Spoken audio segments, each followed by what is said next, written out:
आमल की एकादशी व्रत कथा प्राचीन समय की बात है। हमारे देश में राजा चित्रसेन नामक राजा राज्य करते थे। उनके राज्य में समस्त लोग एकादशी का व्रत किया करते थे। एक बार राजा शिकार खेलने के लिए गए। दैवयोग से वन में वह रास्ता भटक गए और दिशा का ज्ञान न होने के कारण उसी वन में एक वृक्ष के नीचे सो गए। कुछ समय पश्चात वहां कई मलेच्छ आए और राजा को अकेला देखकर उस पर अस्त्र शस्त्र से प्रहार करने लगे। लेकिन उनके अस्त्र शस्त्र राजा के शरीर पर लगते ही नष्ट हो जाते और राजा को पुष्पों के समान प्रतीत होते।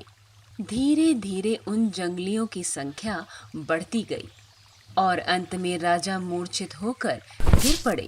तभी उनके शरीर से एक दिव्य शक्ति प्रकट हुई और उसने सभी दुष्टों को मार गिराया।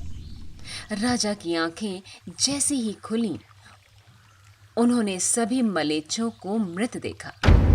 वह सोचने लगे, इन्हें किसने मारा?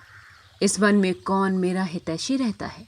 राजा ऐसा विचार कर ही रहे थे कि तभी आकाशवाणी हुई, हे राजन, इस संसार में भगवान विष्णु के अतिरिक्त आपकी रक्षा कौन कर सकता है?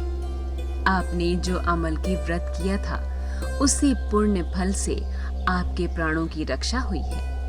इस आकाशवाणी को सुनकर राजा ने भगवान विष्णु को स्मरण कर उन्हें प्रणाम किया। फिर अपने नगर को वापस आ गए और सुखपूर्वक राज्य करने लगे। महर्षि वशिष्ठ ने कहा, हे राजन, यह सब आमल की एकादशी के व्रत का प्रभाव था।